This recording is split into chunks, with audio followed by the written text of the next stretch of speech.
I'd now like to welcome to the stage Uncle Jack Charles. Uncle Jack Charles is a Boon Wurrung and Dja Dja Wurrung man who is one of the nation's most respected, recognisable and enduring actors. I was speaking to him in the green room before, and though the voice is just magical, I was just sort of seduced by the beautiful voice. Uncle Jack is a member of Australia's Stolen Generation. Removed from his mother as a baby and raised in a Salvation Army's boys' home, Jack knew nothing of his Indigenous heritage as a child. At 19, he began a career as an actor, but his life was plagued by personal demons. Despite his struggles, he co-founded Australia's first Indigenous theatre group at Melbourne's Pram factory in 1971. His first play, Jack Charles is Up and Fighting, was a runaway hit. He starred in several movies after this, including the landmark film The Chant of Jimmie Blacksmith in 1978 and Pan alongside Hugh Jackman in 2015. He is my favourite actor and an Australian icon. Please make Uncle Jack welcome. And he's also warned me that I need to walk up to the stage, so I'm not being rude, because he could go on for a whole day. So at about the designated time, I'm going to walk back up here and take questions.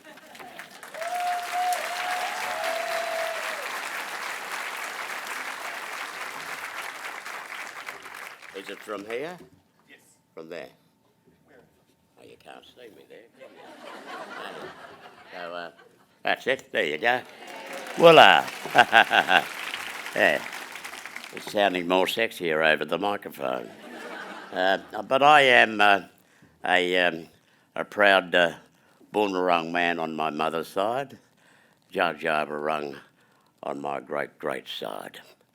And I too acknowledge that I am on unceded land of the Wurundjeri mobs and of the Kulin Nation, and I pay my respects, acknowledge and honour the elders of the past, and I look forward to seeing the young future leaders coming out of our prisons, no less, perhaps, and also in the community here, community-inspired organisations and that. So I pay my respects to these people, young and old, and I'm blessed over the fact that I have just been on so that's my little welcome to country. It's just Wominjeka, welcome to Wurundjeri country. But I am blessed that I have been given permission by the ABC to travel down last night to appear here at this conference centre. A break from a hectic, busy shooting schedule up in Sydney at Warringah Park at the showgrounds there at St Ives in a black comedy session called 6 episodes of, and it's called Preppers. I'm the boss of a doomsday prepping community. And that's, but I'm blessed that they've given me permission to come down. I'll be going straight to the airport, and I'll be picked up by my personal assistant and driven over to on the set and get back into my dungarees and on set, for late afternoon to catch up. But I have been on an amazing journey. You've probably seen me, promoed on SBS recently with ABC, Namilla Benson, my co-host in my show called Jack Charles, A Night with Uncle Jack Charles at whatever venue. We started off at the Curtin Hotel, 73 I think it was, and we filled up the 5 days in that hotel, put bums on seats, and then we did the Spiegel tent and community centres around Melbourne and etc. So I've been blessed that Namilla Benson was playing host to that show. She was also my ghostwriter in my book, Jack Charles, a Born Again Blackfella. Now, I've just recently been on a journey with SBS on their show, Who Do You Think You Are? And it's been an opener for me, an eyeballing opener. Just very sad in some aspects, but really I'm lifted to the point that I'll just give you a heads up on how we came about. You start off, I'm lucky enough that I got a high enough profile for this mob to pluck me and to research, spend a lot of money researching on who I am, where I come from, and that. So you send a copy, a bit of spit in a jar up to them, and DNA. So we start off with your DNA, Jack. So a fortnight went by, and they rang up and said, Jack, got to have a crash meeting. There's some anomaly with your DNA. And I said, what, I'm not Aboriginal? And they said, no, you're Aboriginal, Jack, but look, we can't talk over the phone here. Out of respect, we have to have a crash meeting at your office at Friends of the Earth on the Smith Street strip there. So they came down and they said, Jack, we have found that through your DNA, that what you've been told through the Koori Heritage Trust some years ago, and we read in your book, you latched onto it. You didn't want to be. They said they might have found who your father was, being a Philip Burns from Leeton, New South Wales, therefore a Wiradjuri man on your father's side, and you picked that up. You didn't want to be a bastard the rest of your life, a fatherless child, and you were proud to be a Wiradjuri man, the last mob to be conquered in New South Wales with the assistance of the Victorian Native Police Force, Queensland Native Police Force, and the local constabulary. They quelled the warring Wiradjuri, and that. So you are a member of that mob, they said. Well, it said, it's not so, Jack. It's not so. Your DNA tells us who your father really is. And Jack, you'd be surprised when we tell you who your old man is. And I said, oh yeah, pray tell. And they said, no, we've got to wait until we're filming yet. So I waited another fortnight, I don't bite my nails because I have to, but I was anxious and that. And of course they came down and we started off. They moved me out of my elderly resident Office of Housing unit into the beautiful Olsen off Chapel Street there with the rest of the crew. We were going to film for a week in Victoria, and then we're going overseas. That's what they said. I said, oh, overseas? It could be Prince Philip's love child or something like that, Who knows, what? He was hanging around over here, So anyway, we kicked off with... when we first started, they came down and said, Jack, here is a picture. The camera's on, I'm mic'd up, there's a drone up in the air and that, And they said, look, Jack, here's a picture of your father.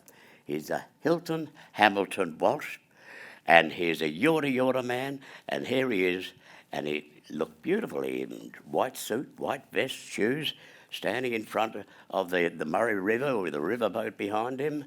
And he said, that's your father, Jack. Hilton Hamilton Walsh. So what? I'm a Yorta man on my father's side. I'm blessed. I'm listed amongst all the other big names. William Cooper, Uncle Doug Nichols, Jimmy Little, countless others that started from Cumra. And here I am, now a Cumra man through my father's side. There's a profound sense of piss-offedness that it's come to me at so late a stage in my life. But, this is the lot of a person of the stolen generation to discover things like this. So I was happy to undertake this journey with this mob. So the next day we spoke to Uncle Larry Walsh, a local lad about town. You see him frequently. He'll be attached to the Obituary Theatre shortly now, but I know he's at the Footscray Arts Community Centre there. But Uncle Larry Walsh told me a few more things, and then he said, it's my job now, Jack, to handball you up to Cumra. You've got to see Uncle Colin Walker and some of the elders up there in regards to your father, and etc. So we drove up the next day up to Cumra, spoke to Uncle Colin Walker. He said, "Jack, your father was a mentor.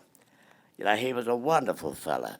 He mentored many of us. He was an agitator for Indigenous rights, education, housing, and etc., developing the community for a safer environment at Cumra Mission there, and etc." So he was an advocate and held in high regard by many people up here. And it's funny because he was so well dressed, and I said, that's a reflection of what the Pram police once told me many years ago. They said to me, they said, "Jack, you're one of the best dressed cat burglar we've ever had the fortune to meet," and that, you know. So I take it's in my DNA that I like to wear good mocha and shoes, you know. So anyway, I met Uncle Colin Walker. We went to the Cumra Cemetery and we found a wonderful grave site there, along with Doug Nichols, William Cooper, Patton, and all these people, Jimmy Little. So I was really, you know, felt very empowered now, renewed empowerment to be, you know, to continue my work as a public advocate, juggling my performance contractual obligations with my community notions and my preferences for work is to work in prisons and on the street and to try and tweak the consciences of our state government and local councils. That's the job of an elder in my unique situation. And that. So I was then came down here into Melbourne and to the Koori Heritage Trust, and Auntie Caroline Briggs, many of you might know her, she was the one that did tell me that I was a Boonwurrung on my Boonwurrung man on my mum's side. That takes in the Arts Centre there, and goes all the way down to St Kilda, goes all the way around the bay, and then does a hard left all the way down to Wilson's Prom. That's prime coastal real estate, the Boonwurrung country, and I'm very proud that I am a possessor of a great estate, coastal estate, real estate. You know, so and I might earn enough money to buy a little plot of land like Kutcher's got on Phillip Island. Kutcher Edwards, one of our great songmen. I might remind you, by the way, that Kutcher and Judith Durham had written an alternative wording of the anthem.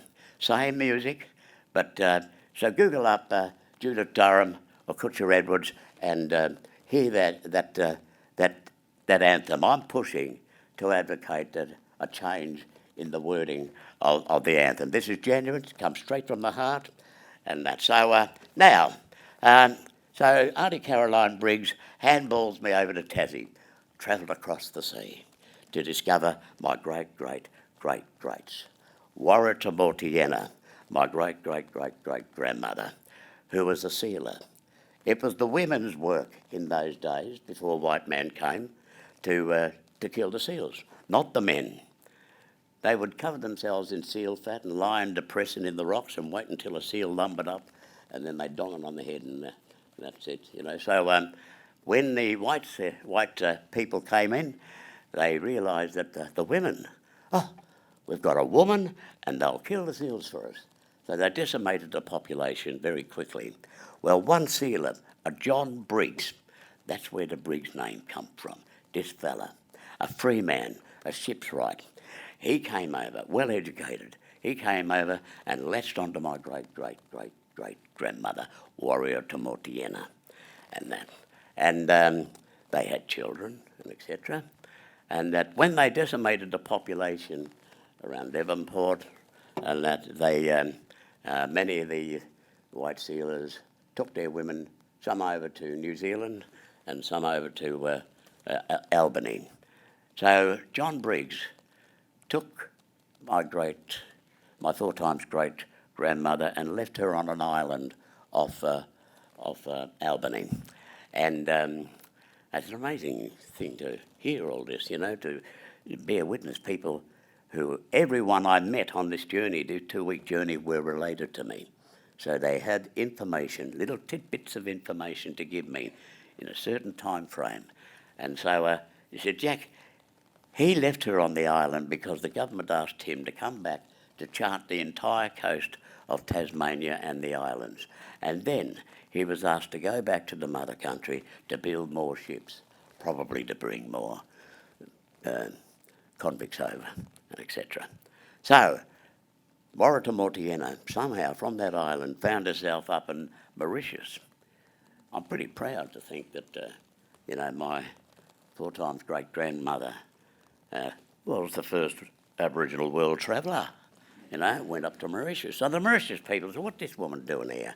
So they sent her back and via Sydney, and she came down, and the last she heard, George Augustus Robinson wrote extensively about the history of the Tasmanian blacks. And I don't like this man. He was a miserable son of a gun. He was my great-great-great-great-grandfather, Manalagena's Judas Iscariot. He conned him, well and truly conned him. And also he developed the first, the final solution to the Aboriginal problem, George Augustus Robinson. He developed the first mission, if you would call it that. There was a church there. It still stands there on Phillip Island. He was tasked with the responsibility of removing all those blacks who had survived the killing spree, the murderous chain of killings that went right across the island. So around Devonport, my people, Mananagena tried desperately to save as many of his people's lives as he could, working with this Augustus bloke. And then Robinson was charged with the responsibility of removing all those blacks who had survived the killing over to Flinders Island and to Cape Barren Island. And he writes in his journal, and I'm reading it, you see me in this reading portions of Augustus Robinson's journal, that Manalagenas was pulling his hair. He'd already cut off his dreadlocks. This man shook the hands of George Augustus Robinson's hand and he put him on the ship along with all the others. And he writes that Mananagena was pacing up and down the deck, looking back across to the rocks, the land, Tasmania, as they sailed towards Flinders Island. And he only lasted, Mananagena only lasted 3 months on that island. There is a large marker there honouring him, but the rest of that large plot of that cemetery is bare. There's a couple of tombstones there, but nobody was allowed to leave that island. That's why I say it was George Augustus Robinson's final solution. Build these death camps on an island, out of sight, out of mind. And that's how everyone died on that island and were buried on that island. There was only one person that was allowed to leave that island, and it was my great-great-great-great-grandmother, Warrior Mortiena. Her daughter, Dalrymple, and I read this letter in camera, wrote a beautiful letter to the government of the day to grant them, her mother, allow her to live with them in Perth, a town in Tasmania. And the government did do that. Warrata Mortiena lasted about 7 years and that. But many of those people, those Briggs people, didn't hang around because people were still at risk of being shot. So many of the Briggs ladies come through the bottom end of Victoria, come all the way through Boonwurrung country, all the way up to Cumragunja. And there's this famous photograph of 4 generations of Briggs ladies and the youngest Briggs lady is holding my mother as a baby. It's a beautiful picture. And I'm told by people in the Koori Heritage Trust, oh, the old man there, she's got this little beard. Well, that's a sign of status and that. But she's holding a grey, a little grey pipe, a pottery pipe up her dress there, Jack, hidden away, and that she was a heavy smoker. So I'm blessed that I have got this, this part of my story now. I now know who I am on my maternal side, my greats. And so I'll be, I have to rewrite the book now. I have to write another book. I have to write another performance piece. The original performance piece, Jack Charles versus the Crown, was aimed at expunging my criminal record so I can behave like any other normal person, go into any prisons, develop a business, talk in schools and etc. As an Aboriginal person of my status, with the lived experiences, I'm not allowed to let my past interfere with my journey forward. I'm not allowed to let a mere criminal record, healthy as it is, to stand in the way of my journey into back into the prisons, to start relighting the burning embers of many a black fella, white fella, a Somalian fella, or whatever, dreaming, lost dreamings, denied, with their I like to say drugged up, grogged up, locked up, mucked up dreamings and that, So I've succeeded in, coming out of my last prison sentence in 2005 with the notion that I would be Collingwood Fitzroy's missing link, the self-proclaimed featherfoot, the lawman, the featherfoot, Kadisha man on the Smith Street strip. I would go up against my would-be, could-be gangster cousin dealers, the so-called dreaded loved clan, and that. And so, but I forgot in this journey that I was straight and they were still stoned. And they were bigger blokes than me. And they were pretty angry that this little bugger was having a go at them, selling drugs to my brother, humbugging at the elders' people's places and that, flats and that. And I was telling them, get your own unit, you buggers, Stop humbugging at the elders. It's your, it's my responsibility now as a, self-proclaimed elder to waggle the finger and point the bone and stamp the foot at this ongoing behaviour. So it took them about a year before they came to their senses and acknowledged that what I was doing was for their benefit.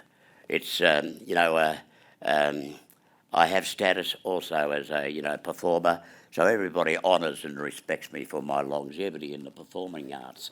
But to be a person, aching to be part of the program in the humanities was a very difficult journey to undertake, since I was knocked back in the early days from going into prisons and etc. I was lucky enough that I acknowledge that the industry, when I first came out 2005, the Murray program, delivered by Auntie Lorraine Peters and her daughter, relit the burning embers of my dreamings. And that I did, as I say, came out intentionally to be the leading black light in my community. And I felt the community needs a strong bloke like me, because I was empowered through the Murray program and the fact that this was the first time I was going to be leaving jail in 2005 with the key to my unit still in my property. So I was able to come out and drive through. My sister picked me up. Amy, the documentary maker, was in the back seat recording my leaving that jail, and that the hair flowing in the breeze, the wind as I was coming out of Port Phillip prison, and but great intentions of finishing off the doco. It took 2 years to do that, and then jumping off the methadone. And I've made success. I jumped off in the space of 2 years, exactly 2 years, off the methadone. I weaned myself off. I went to the Victorian Aboriginal Health Service and I said, listen, I intend to jump off this wicked stuff. I'm still thinking of rye, you know, still thinking off, I still felt I was off tap with my thoughts. And it was although a government-sponsored drug, I needed to jump off that as soon as possible. So I've been telling a lot of people this particular journey, how to get off methadone, because I succeeded. I said to them, I went to the Aboriginal Health Service, I told my doc, I intend to take charge of my dosage and my usage, okay? And then I went to the chemist. I just told the Victorian Aboriginal Health Service that I intend to come into the chemist here whenever I like, if ever, and etc. down the track. So I said, I won't come in tomorrow. Okay, so it 2 days, you know, not getting a 75 ml dosage and that, and eventually it became 4 days, and I had to hurry it because I knew the damage that methadone does. I knew it was invented by the Germans during the war because they couldn't find morphine, and it's a more insidious drug to jump off than heroin. I noted over the years that many of my compatriots, were getting back on heroin to get off the methadone, and that's so it's a vicious cycle. But I wanted to take charge. You know, I was really aching to get off that because I couldn't really start working in the community, you know, unless I had jumped off the wicked methadone. So it took me 2 years, and by 2 years I'd finished off the doco. I'd given evidence. There was a bunch of guys in the prison, in my last prison sentence, who asked me to give them my phone number, my landline phone number, to give to the class action people. They said they were suing the salvos, and they reckoned that I'd be the best person to give evidence, give this mob the information of what went on, to whom and what happened to this class action mob. And they rang me up the second day I arrived home, and I was able to give evidence over the phone to them. And they said, well, Jack, you're pretty eloquent, your memory's pretty good. My first response, well, that's because I'm off the methadone, mate. I'm thinking clearly. I forgot that I ever possessed, you know, I have a clarity of mind that I ever forgot I ever possessed, you know. So the point of fact is, it's been working on other people. They've heard this plaintive cry, my way out, and that. And there's nothing like having a latte in Smith Street, or up in Sydney even, in Redfern, or in the city, when somebody will bounce up to me, real excited, and say, oh, Uncle, thank you very much. I'm off the bloody methadone. They're really excited. Oh, really? Yeah, you're not regressing, you haven't dabbled, have you? No, I did exactly what you were telling me, Uncle. These people were looking for a way out. So that's why you need people like myself, part of the community, you know, to continue the drive into prisons. Archie now can't go into prisons at the moment, so I'm a member of the Archie Roach Foundation, a board member and a special roving ambassador. So I go into the youth detention centres of my own bat and adult prisons and that. During the COVID period, I was zooming into prisons and youth detention centres. I was doing a lot of work. We got back from touring Black Ties from Auckland on the 3rd of the previous March, and so it was easy enough to be locked down, told to lock yourself in your own unit or your own homes for a fortnight. It's easy enough for me. I've done the odd solitary confinement during my times in jail. It was easy enough, you know. So I had plenty of tapes to watch, and but yeah, people were contacting me to do narration work and that. So the first one I did was the documentary. They wanted a new documentary for the Torch programs, The Art of Incarceration. And this is a blessing. These are community-inspired efforts too. Jeff Kennett was involved in this one. He had determined that this mob that goes into Fulham and Barwon prison, who collects the prisoners' art, you know, and then takes them to some designated spot and frames them and then hangs them on the wall. It used to be in the St Kilda Town Hall, but now it's up in Glen Iris Town Hall there. It's a bigger place. And many of those, all those works, most of them are sold. And Jeff Kennett had determined that any monies these fellas get from the sale of their art is put into a special account in their name, trust account, and upon release they're given the cheque. The Office of Corrections can't take a penny of it. That's what Jeff Kennett did for this mob. So we were very grateful, and I did tell him, good on you, Jeff, well done. He has a habit of looking after individual people who approach him over in Glenferrie, Hawthorne, and that, and he gives them a chop out. I know, because these guys and women have been telling me Jeff Kennett's a good bloke in that sense, but he has done an enormous amount of work. So you Google up the Torch programs, The Art of Incarceration, you'll hear my sexy voice do the narration. So we did it by, they met me at my foyer door and handed over a plastic bag with a microphone, an earpiece and the script. And so I went up to my unit and they were on the street and recording and giving me directions over the earphone and etc. And then a final bit of it shot on the street some distance away with me talking about the Torch program. So I'm blessed that, and I've recently Googled, zoomed my way into both Malmesbury and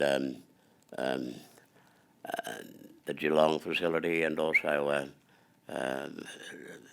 Fulham jail in the middle of Victoria, the big jail down there.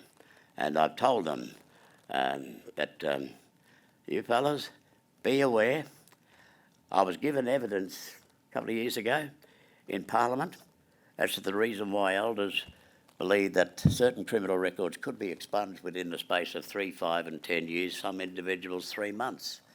And we're not going soft on crime, but I did say I need to go back into prisons, into our youth detention centres, use my fine sense of con artistry and get them fellas, those boys and girls, men and women, to start seriously thinking about their lives. Do they want to be dedicated recidivists for the rest of their lives? Is it time, while you're doing time, to start seriously thinking about who you are, what are you doing? So I'm going to use a little device that I've just become aware of during that COVID period. I was also picked up by a black hire car and driven down to some studio, Sen Studios, down South Melbourne Way, and recorded a piece, a narrative for smiling minds, a meditative narrative for smiling minds.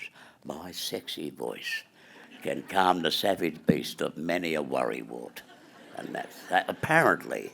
So I'm going to write some narrations for boys and girls, men and women in our prisons. I want to take some of them back to their first criminal act. I want them to relax. If you're in a single cell, better still. If you're in a shared cell, can you convince the other fella just to turn down the telly, lie back and listen to my sexy voice? I want to take you back. Can you take yourself back to your first criminal act? If you're young, it couldn't have been far back. You need to undertake a journey, playing in your mind's eye where you've been, what you've done. That first criminal act, who taught you to do it? Was it peer pressure? I don't want to know. Your Sally doesn't need to know. Just between you. We're trying to invest something that's been missing in your lives if you're an Indigenous person.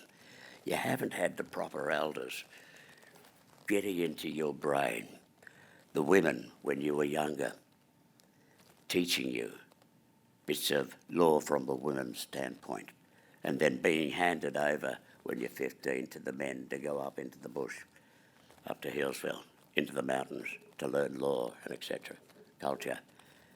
The responsibilities of being an Aboriginal man in a community, and that, protecting the women, protecting the men, the flora and the fauna, the water, the very air we're breathing in, etc.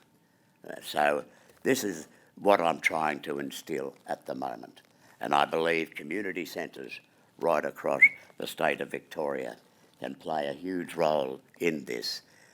There's one missing element that's been happening lately.